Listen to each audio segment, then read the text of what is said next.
Coming up on today's show, a roundup of day one of pre-season testing.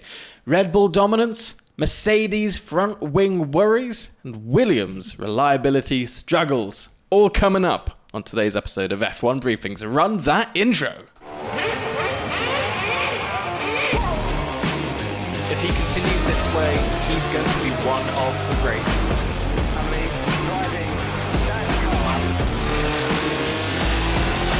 Today he saw something amazing. This is Formula One. This is the sport we love.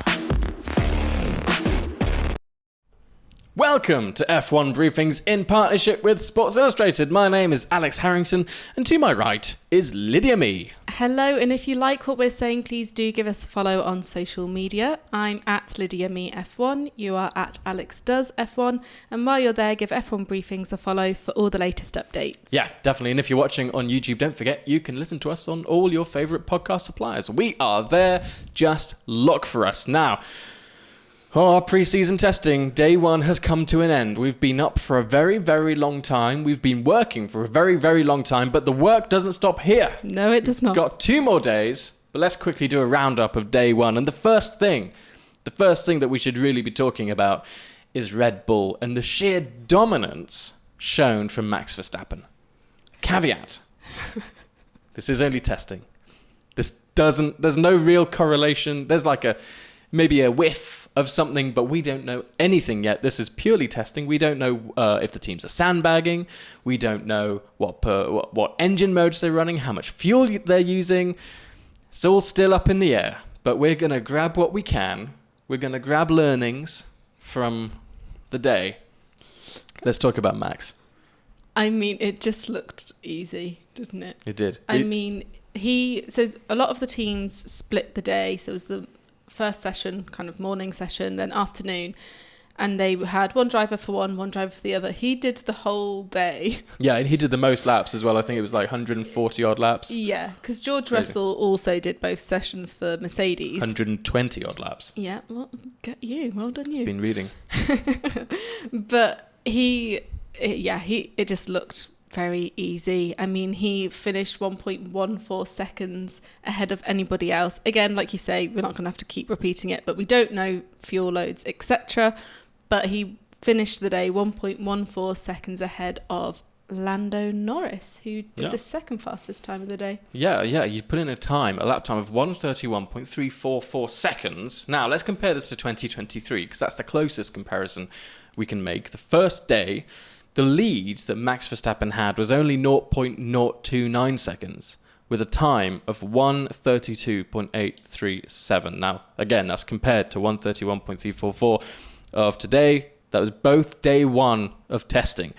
Now, if you compare this to... Well, first of all, let's just say it looked like Red Bull were the only ones really doing power runs. Yeah.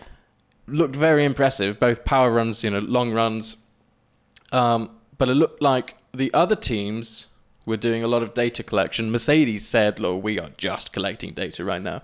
Yeah, and that showed as well, because they were quite far down for the whole day, basically. Yeah, exactly. But Bahrain qualifying, 2023, Max Verstappen in Q3 put in a P1 worthy time of 1:29.708. So that does show that there is still a lot of time to be had. And this is an RB20, not RB19. We're expecting it to be faster, at least for qualifying, like for like, with similar track conditions and all that kind of stuff. But there's still a lot of time to be had. So I think it's worth us talking about that, as we have just done. But it's practice. It's pre-season testing. We don't know yet. But what we can say for sure is, damn, Red Bull has some nice side pods. And they're there. Yeah, they are there. Yeah, I mean, so when the RB20 was first released, there were rumours that what they showed us was a decoy, and that the side pods that were on the car would be taken off to look something closer to the W14 or W13 by Mercedes. They had that very smooth, as Vettel put it, dropped dough look. I can't unsee it now. No, I know. I still do actually miss that car. I really like the way that car looked, but it was a pig. Red Bull, we can now confirm, today, after what we've seen today, Red Bull will not be going down the zero pod, the no pod, whatever you want to call it, concept route. And what they've done is actually incredibly special. If it works, again, testing. But it looks incredible. It's an amazing piece of engineering by Adrian Newey and his team. It's not just Adrian. There's a team behind him. What do we want to talk about? 3 inlets. Okay, 3 inlets on each side. There's the vertical inlet, which is what made people think, oh, Zeropod, because it's very similar to the W14. That looks like it's actually just an S duct and not necessarily cooling anything, we assume. Then there's a very tiny horizontal duct, and we were talking earlier, and I mean, it's been all over X, formerly Twitter. It looks like a shark or something, doesn't it? Looks like a shark. Or a stingray I've seen as well. Yeah, a stingray, exactly. And it looks cool. It looks really cool. And that looks like it's feeding air into the radiator configuration.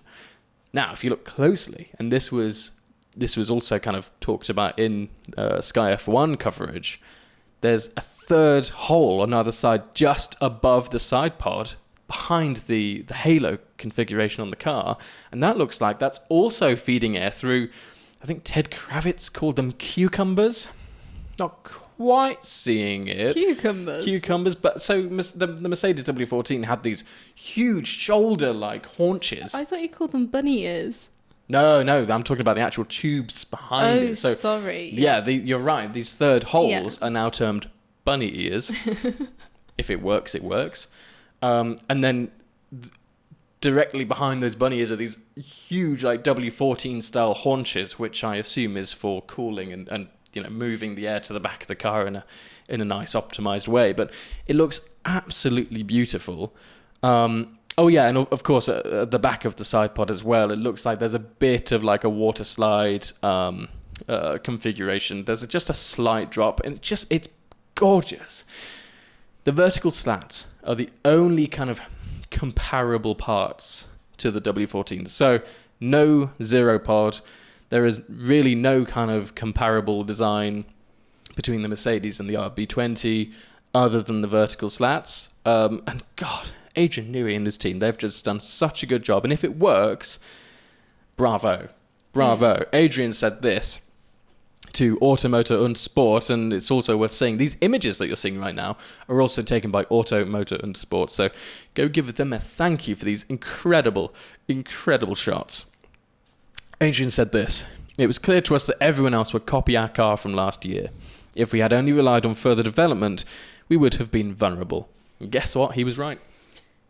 Yeah, and I mean, there are a lot of cars on the track now that have a lot of similarities to the RB19, which is not a surprise because obviously they were going to go that way because it was so dominant last year. But he's right. If they had just developed a little bit further on from that, they would have kind of made advancements, but surely doing something quite radically different like this is going to hopefully, in their minds, put them further forward. Yeah.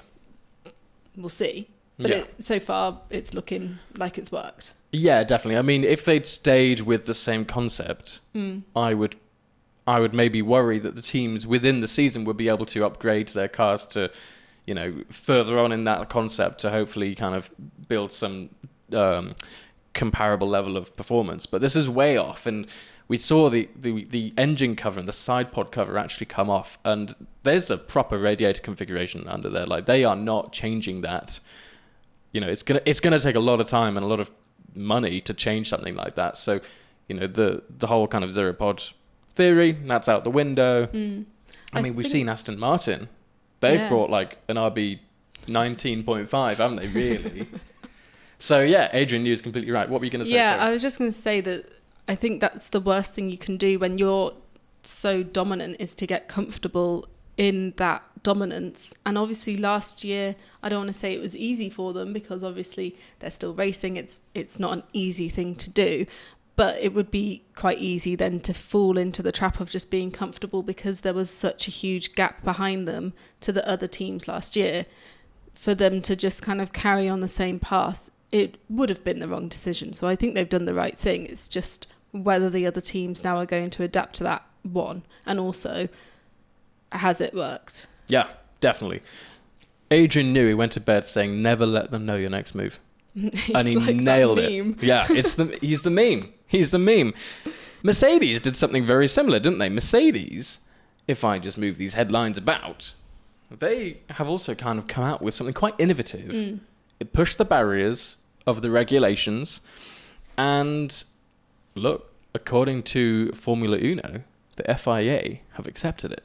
So what did they do, first of all? We can see in the image here, usually these wings, they have 4 parts to them, 4 flaps, 4 units. You can see from that image especially, the top unit, the 4th at the very top from the ground, is kind of, it only goes halfway towards the nose. And then it's connected with a little legality wire. And it's like 5 mil, maybe like around 5 mil of just carbon fiber. And that kind of allows them to get away with this.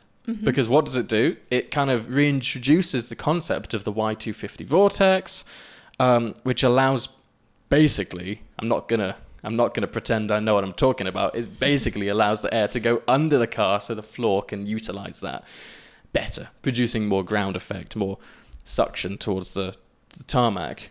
And we saw this come out and we were like, is that gonna work? Is the FIA gonna let that happen? Yeah, I mean, there was, because of the renders that were released, the launch car didn't have it. And then obviously they did their filming day, the photos were released, and it very quickly took traction on social media. There was a lot of discussion about whether it would actually be deemed legal or just a very good, crafty loophole. Yeah. Which it looks as though it's all absolutely fine because, like Toto said today, they're not going to put it on the car without going through a process beforehand. But it looks like it should work. Like, that's their job. Their job is to find loopholes in the regulations, and it looks on paper like they've done that perfectly. But yeah, I mean, if you're not pushing the regulations in F1, that's what the whole sport is about. The drivers, they have to drive their heart out. The team, they have to support them with a fast car and a good strategy. The designers, they have to push the boundaries of the regulations. And this is exactly what they've done, and it should be allowed. We should be wanting innovation. And innovation comes from strong competition. So we can thank Red Bull, McLaren, Aston Martin from this. It's so important that the sport keeps pushing forward and keeps coming out with these like crazy left field ideas, which I love. And to be honest, it seems pretty simple. yeah, I mean, look, the zero side pod did not work for them. But let's give them another go at finding a loophole that works. And this looks like it would be far more successful than the zero pod. We don't know because George Russell was not doing the right sort of runs today, but it looks like it should work. And yeah, Toto Wolff says that they feel that they're in an okay place in terms of where the regulations lie. So we'll see. Yeah, this is what he said. I think what is being put on the car is always following an exchange with the FIA all through the process. There is no such thing of having a clever idea and bolting it on without checking. So there is a long process of dialogue over the winter, so I feel we are in an okay place. Now, I'm pretty sure teams unnamed did complain about this. I think there were 4 teams that kind of brought it up, which of course you're going to because it looks like a part of the car which is potentially going to be quite competitive. Yeah, they'll jump on that straight away. Yeah, and it's their job to do that. They shouldn't be blamed. Like, you know, it's a competition. And I think if it gives us a competition this season, you know, so far watching pre-season testing, it's like second ahead. Oh my god. It might be another absolute dominant season by Red Bull, which we can appreciate. But I think, you know, when you're not really nerdy about F1 and the casual fan watching it, are they going to turn on the TV to watch who's going to come second? I don't know. That's another conversation. Yeah. But either way, this is all very exciting, and it's exciting me for the season to come. Adrian Newey has also said that there are a few things on the Mercedes that interest him. He hasn't said specifically, but look, if they're doing something right, it's great. It's great for the sport. It's great for the season. I'm hoping it's going to be a really exciting one. What wasn't so exciting, however, was Williams. They had a very, very hard testing session, didn't they? Yeah, so they had Alex Albon go out in the morning, Logan Sargeant in the afternoon. Alex, bearing in mind, after the session, he was still actually quite positive about it, but he had DRS issues, so he had to go in, get that sorted. They did manage to get that changed, and it all worked fine afterwards. Then he had a fuel pump issue where he had to stop on the track, so he caused a yellow flag, managed to avoid a red flag, but that basically ended his session. So not 100% positive. I mean, when you're comparing that to the other teams that pretty much had a plain sailing day, it's not great. But he still seemed quite positive about it afterwards. He said that everything had been sorted. Then Sargeant went out, span out at 9 and 10. But yes, he was the first one to spin. Yeah, he wasn't the only one, but he was the first one. Yeah. And then he had a suspected drive shaft issue. So James Vowles was like, okay, if it's going to happen, at least let it be today. So there's a silver lining, but still not a fully positive day for Williams. Yeah, I think it's important to kind of give context to this. You know, Williams is a smaller team. They haven't got the money. Although apparently Komatsu, according to Sky F1, it's the largest, most valuable sponsorship they've ever had as a team, which is massive news. I mean, well done, James Vowles. That's huge. But look, let's face it, Williams still hasn't got a lot of money. They haven't got the infrastructure. And teams these days don't have the practice that they used to have. They don't have the testing ahead of the season. And testing is so important because simulations can only get you so far, especially when you don't have the equipment of someone like Red Bull or Mercedes or Aston Martin, who are building a new wind tunnel, which is apparently going to come into effect later this year. So for Williams, this is actually quite detrimental because it's a lot of time off the track where they could be learning about their car, because back at the factory, they don't have an easy life. You know, they haven't got the best of equipment. So real-time testing is so important. It's only day one. There's still so much time. There's still time. Alex Albon is great. Logan Sargeant is learning quickly. I still have a lot of optimism for Williams. I do. Yeah, I still do. Yeah, so let's just cross our fingers. I think let's just cross our fingers. One, for more competition. It may be a little bit of a bleak outlook right now with Max over a second ahead. But guess what? This is testing. This is only testing, and it's only day one. We'll have day 3. We'll start to see a little bit more of a correlation, a little bit more of a slightly accurate idea of which team is actually fastest and slowest. But the news will come Q3. Bahrain Grand Prix qualifying, won't it? Oh, I can't wait. We are so excited. We're going to be doing this every night, talking about pre-season testing every night of every day. If you like that kind of stuff and, you're nerds like us, stick around. Even if you're not, but you want to maybe learn something as we learn it too, stick around. We're happy to kind of share what we've learned during the day and just chat about it. So let us know down in the comments if you think Red Bull is going to be as dominant as we've seen today. And also let us know what you want us to talk about. You know, this is a pretty short video. We haven't made 20 minutes yet. If you want us to go on for longer, just let us know. If you want us to go on for less time, just let us know. But if you do like this kind of content and you want to see more, please go and like the video. Like I said, leave a comment and subscribe to the channel. And if you want to know as soon as we've uploaded a video, what can they do? Click the notification bell. They can click that notification bell. Please do if you fancy it. We appreciate it. Thank you so much for watching. See you in the next video. If he continues this way, he's going to be one of the greats.